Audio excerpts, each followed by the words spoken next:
episode of the Medifluence Show, we have Dr. Belliappa with us. He's a senior orthopedic consultant at Manipal Hospital, Sarjapur Road, and also the founder of OrthoSports Clinic in Koramangala. In this episode, we'll be talking more about lifestyle issues, injuries, prevention, surgeries, and many more. Let's get into it. Thank you so much for giving me your time today. I'm really excited. Welcome to the Medifluence Show. Thanks for having me, Aishwarya, and congratulations on your podcast. And I feel great. It's the first time for me all our podcasts, so let's see how it goes. So I want to start with something basic, right? So if you see, we are sitting in a table, in a chair. Yes. And almost every day, I feel like we all sit 8 to 10 hours a day, especially the startup and IT crowd in the digital era where we have to go to jobs to work. That's right. And I, for some extent, know that something is off with this lifestyle. Yes. But I want to understand more about what exactly happens to our joints because of this. Nowadays, this sedentary lifestyle, or which we kind of equate to you're sitting for long hours at work and all that, we tend to notice people come with a lot of back and joint related problems. The greatest problem that we have is the posture, because you cannot sit in one erect posture for a continuous period of time. You notice people start slouching, which is not the best posture for the spine. Secondary to that, you notice people start having back aches, joint aches. The muscle imbalance sets in, and that becomes a chronic problem for them. Now, if you keep sitting in one chronic or in a bad posture for a long period of time, even the muscles start getting stiff or fixed in that position, which is not appropriate. And that can lead to chronic aches and pains across. So using these standing desks or maybe these fancy chairs that I see a lot on Instagram and Google, does that really adds up in any way? It does, because we believe standing is much better than sitting.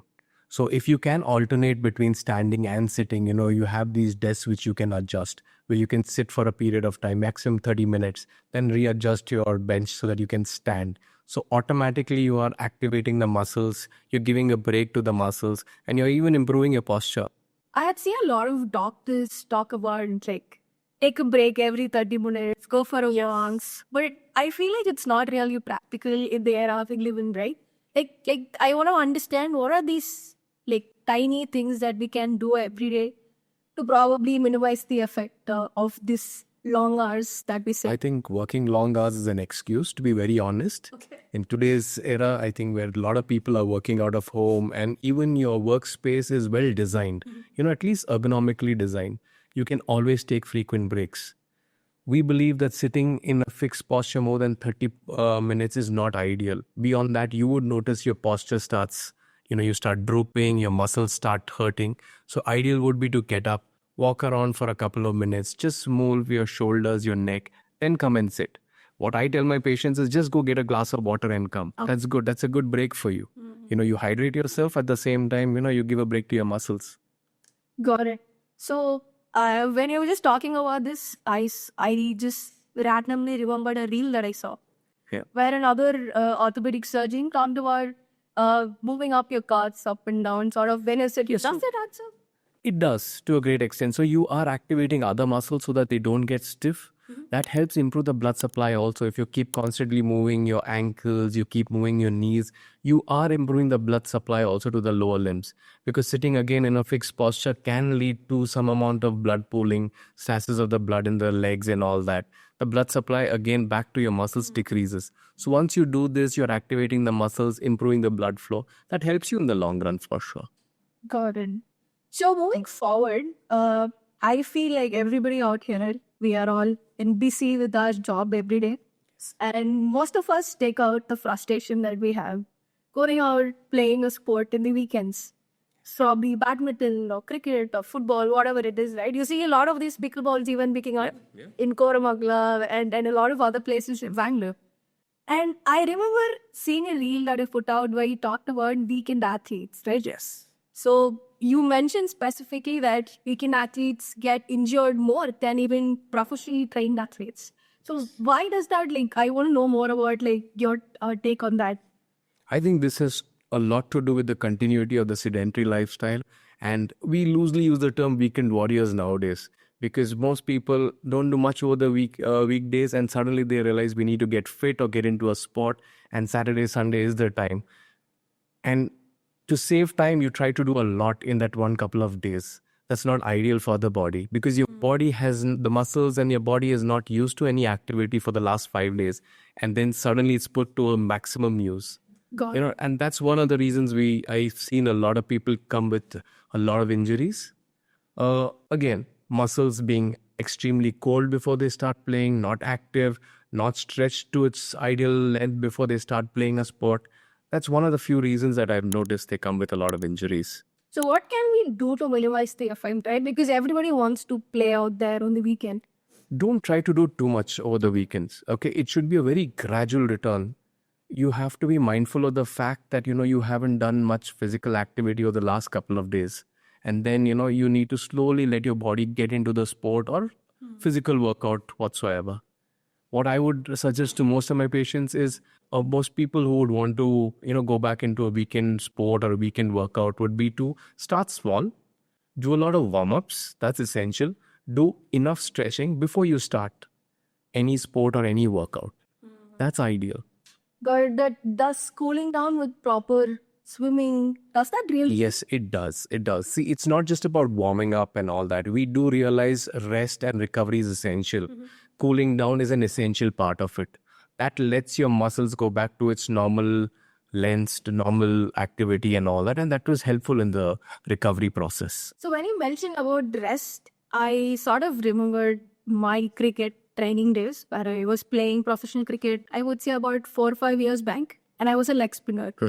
And suddenly when I started training really hard for my swings, I had a very bad overuse injury on my ring finger. I gave it a rest, and even after I moved out from cricket, it's been about 4 or 5 years completely away from cricket. If I start writing more, I do get like a pull on my ring finger. So does giving rest really adds up? Rest does really help, especially if you want to go back to playing a sport or into a workout. Rest does play a role, and especially if you're injured.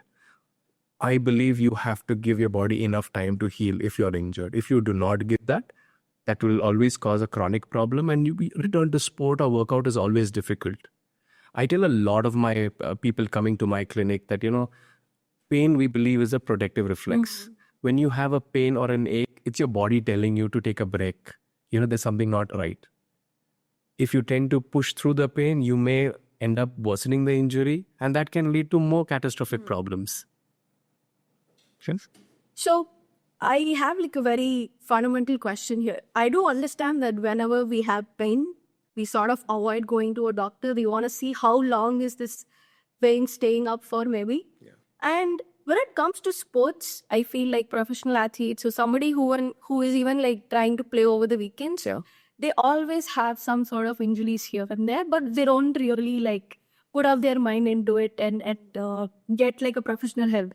Yes. So from a parent perspective, I want to understand when is the right time for a parent to think about getting his or her child from a consultation of a sports surgeon in their athlete journey.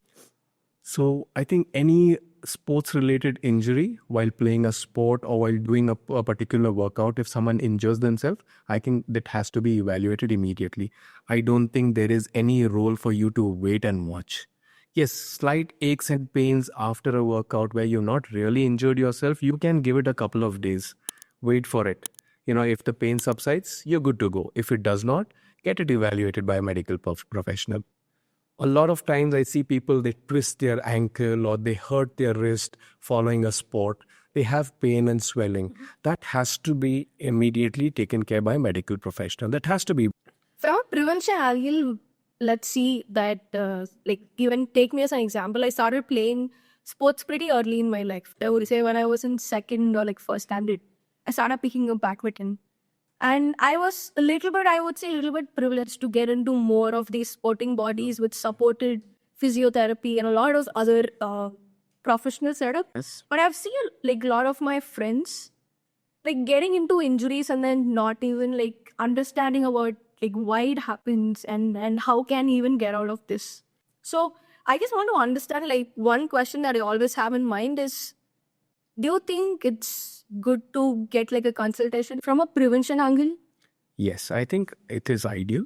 And I think nowadays you have ample access to, sports surgeons, sports physiotherapists, and even your coaches are pretty mindful of the fact that if you do not take care of injuries early, you can end up, making it a chronic problem and end the career of the person. So I honestly believe if you are going into a coaching program, you need to constantly keep talking to your coach or this physiotherapist that's available, telling them if something is not right.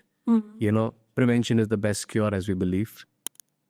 What's the frequency? Probably like 6 months once a checkup, or There is no timeline to it. There is no timeline. If your body is fine, I would not want to tinker with anything.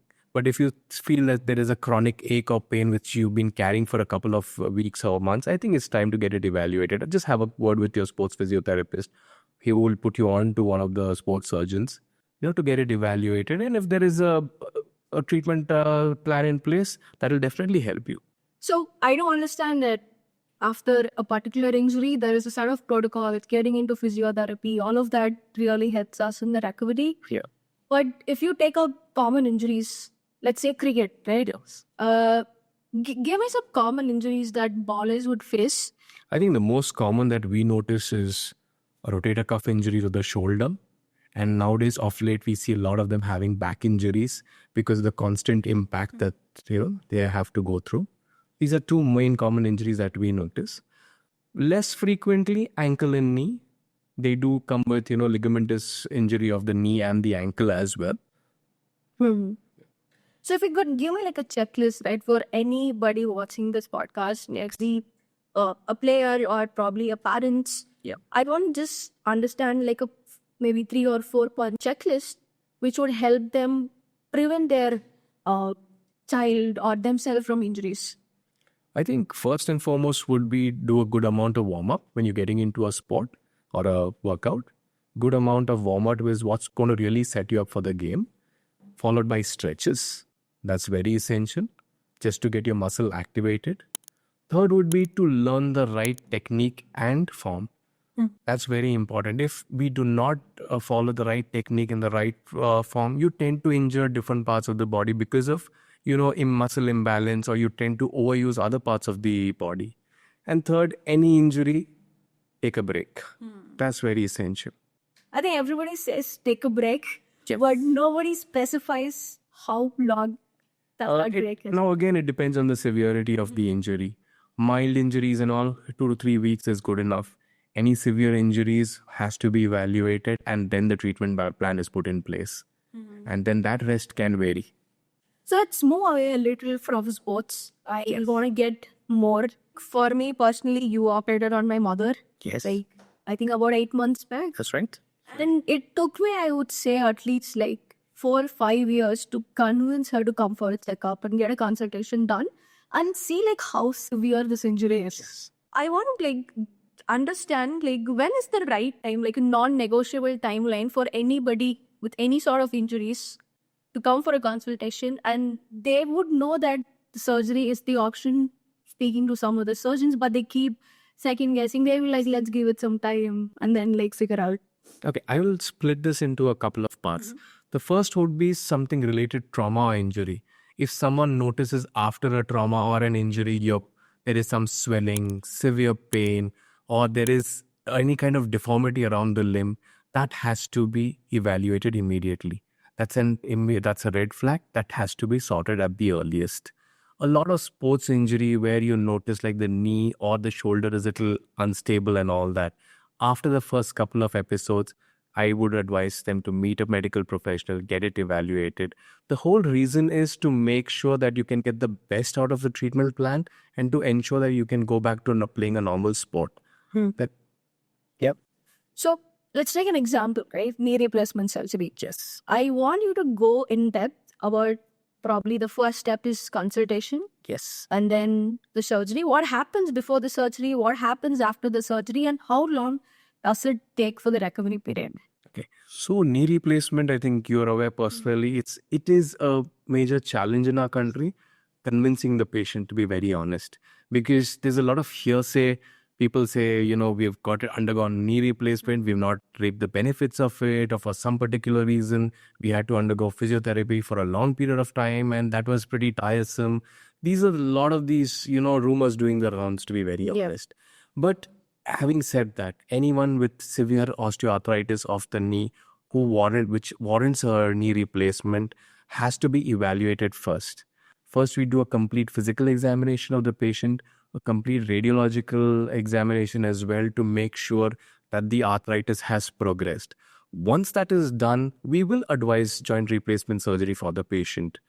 Prior to the surgery, we tend to put the patients through a course of rehabilitation. That means you start a rehabilitation prior to the surgery. Whole idea is to get the muscles active.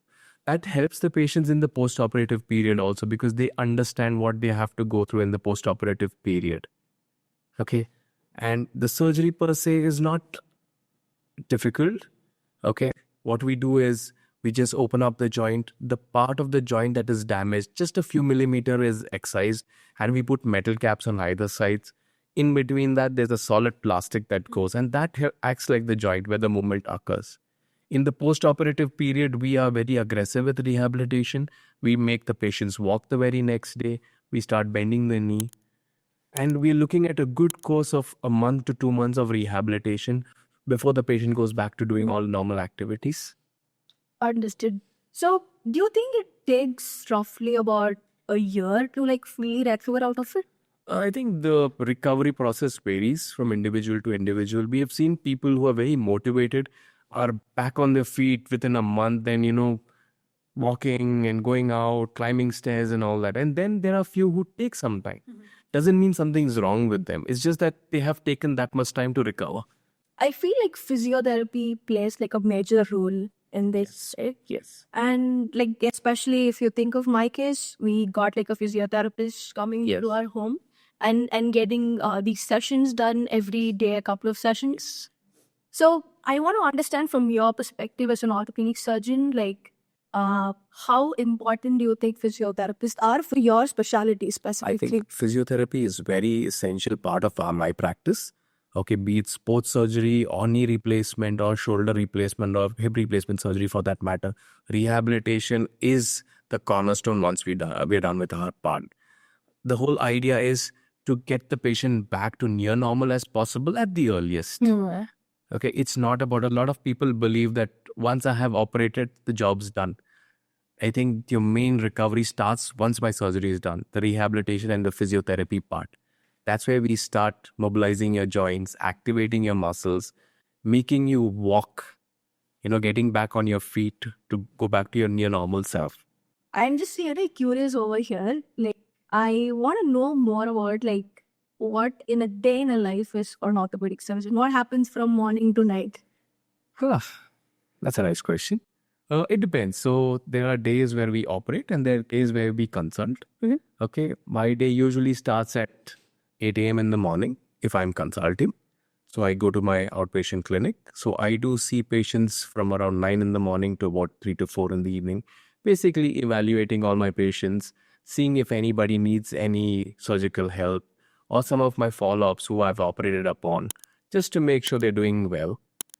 There are days where I operate, so I start early in the morning at 6 in the morning. I start my operating list at 6, and that can run anywhere between 5 to 6 in the evening as well, depending on the number of surgeries that I have. That sounds like a really long day to me. Yeah. That's something we've been, I think, trained for, and has become part of our lifestyle. Do you think you operate the best in the mornings? I think we better operate the best in the morning. You come with a very clear mind. But having said that, the list runs through the day. So, we do not compromise if the surgery is the second half of the day. Yeah. And A game on all the time. Yeah. yeah. So surgery is really a difficult specialty, right? In healthcare. And it also the most important day in patient's life. Sure. It's every day to you, but in the other side, it's the most important day, right? So how do you make sure you're always on the A game? Do you take breaks? Do you go on vacations? We do take breaks, frequent breaks, because you need to be physically and mentally in the game as well. Okay, so when we realize, after a few months, maybe 6 months or so, where we need to take a break, we do take short breaks, and then we constantly keep updating ourselves as well. It's not that what we have trained for in the past and we just run with it. There are a lot of changes happening in healthcare as well. Newer techniques coming in, newer technologies coming in. So we tend to upgrade ourselves as well, constantly attending conferences, some training programs, just to make sure that our patients get the best that's available. Mhm. So, in surgery, I feel like there is a lot of fear among people, right? Even after I convinced my mother, I think I asked you a lot of questions. So, is it like really safe? Like, what happens if something goes wrong, especially in your specialty in orthopedics? Yes. So I think most surgical procedures are relatively safe, and healthcare has really advanced in our country. So I think we have negated the complication rate to a great extent. But having said that, surgery still triggers a lot of anxiety and apprehension among our patients, and that's more to do with a lot of hearsay and when they talk to other people. So what I would usually advise my patients is just come have a word with me, sort out your doubts. I'm sure you have a million questions. Jot them down. Come, let's have a conversation. Clear your doubts. You can always come a couple of times back, have a conversation again to be very sure before you take up you agree for a surgical procedure. Is surgery like always the last option that we have? There's some indications where surgery is absolute, where you need to actually operate on the patients. And there are some conditions where, you can try a conservative line where you can try some medication, physiotherapy. And if it does not succeed, surgery would be the last option at that point. Like, what happens if we avoid surgery, even though if it's the last option? I mean, a very simple thing like ligamentous injury of the knee, most commonly is the ACL ligament that's injured. If people don't get it addressed, at least the young population, if they don't get it addressed, it starts causing a lot of trauma on the joint because there's always constant instability at the joint. That tends to injure other ligaments, the protective layer on the bone. That can worsen the condition. So what would have started by a simple one ligament injury tends to become a multi-ligament injury of the knee as well. So it complicates it. So the surgery, what would have been a relatively simpler one, becomes a little more longer and complicated one. So for somebody watching this podcast, Yes, I want you to tell them that the importance of surgery. Like, just sum it up and then give them the importance of surgery if it's absolutely necessary. I think if your physical condition or I could say if your physical condition warrants a surgery, I think it's time you get it evaluated. Have a sit down with your surgeon, have a good conversation, be very clear about what you want out of your surgery, what the surgery is going to help you, and will it bring you back to your near normal self. I think that's what I would go with. So let's get back a little out of surgery and get more about prevention. Yeah. So I want to understand. I do read a lot of articles, and we also like work with doctors. So our work sort of gets you to it. So I do understand a bit of strength training that adds a lot of value from the prevention aspect for joints. Yes. So what do you think? Like, what exactly happens when we do strength training, right? I think by strength training, you are activating a lot of your muscles. Okay. And they tend to keep all your joint surfaces apart. That offloads the joint. And that tends to protect your knee. And that's really helpful, not just for your joints, but for you in the long run as well. After surgery, can someone do strength training? Yes. Knee replacement. Depending on the surgical procedure. Even post knee replacement, we do start some amount of strength training, but it's not like very heavy weights and all that. Minimum amount of weights. And what are the other things that we can do in order to prevent us? I think health starts at home, I believe. So a good nutritious diet, which should be balanced, that would be right so that you can keep your body weight in check. Good amount of exercise through the week, not just being a weekend warrior. You need to inculcate some amount of exercise in your daily routine. Could be just simple walks or a run, some amount of strength training in between. That would really help you, to prevent a lot of lifestyle disorders and diseases. So what about these new terms that I'm looking at, like PRP treatments and stuff? So PRP treatments have been there for quite some time now, and they tend to help the healing process, but they have very specific indications early part of any injury or disease where they really help. So what we usually do is just draw about few ml of your blood that is centrifuged to get what we call as a platelet-rich plasma, and that is injected back into the joint or that area that needs to be addressed. So this PRP happens after we feel some sort of inflammation or some sort of pain? No, if somebody has a pain, chronic pain, and investigations and clinical investigations indicate that there is a tear or some kind of degeneration that has just started, that's when PRP is of help. Once the process has progressed, PRP does not have much of a role. So it's mostly like It is prevention. It's in the prevention or joint salvage procedures as we call them. Got it. So we're almost at the end of the first segment. So this was just the first. Okay. Yes. The second segment is like pretty chill. So these are like few questions that from our community, few of the orthopedic surgeons who are coming up right now wanted to ask you. Okay. So the first question is, how much capital investment does it take to set up an orthopedic center in Bangalore? So, I think anywhere between 15 to 20 lakhs is what I look at if you want to have a good orthopedic setup. And essentially, you would want to have everything under one roof. You would have you as consultant that was consulting there. I would want a simple X-ray unit there so that at least the basic investigation is taken care of, and a good physiotherapist. So that would form a good team to start a good orthopedic clinic.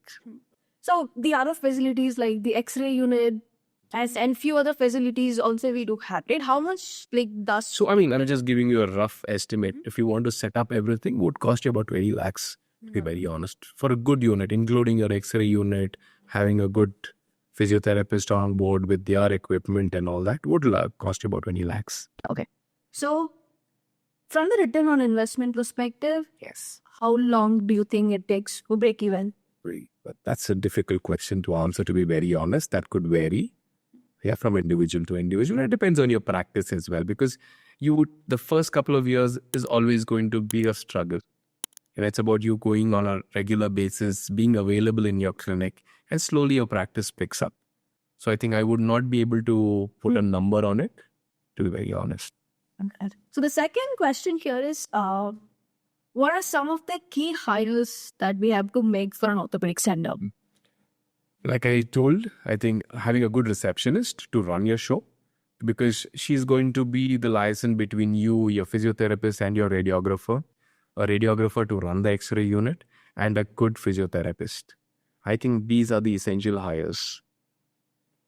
So almost at the end, one final question that we have from our side is, how important do you think is marketing for doctors in Bangalore? I think marketing has become an essential tool for some of us because that creates some amount of presence. I think when I started with the marketing aspect for my practice and all, I remember we had no presence at all. Marketing does help have a social media presence. That does help, at least create some awareness among people that yes, you have an orthopedic clinic or a practice in your vicinity where you can approach. That does not guarantee you results. That doesn't guarantee you numbers in any kind of manner. But at least that presence is there, which does help. Great. So we had a great time talking to you today. Thanks. And it was a great first episode at the Medifluence Show. Thanks for coming in and giving us your time. Thanks a lot, Aishwarya, and congratulations on your show. Hope you do well. Yes. Yeah, wish you the best.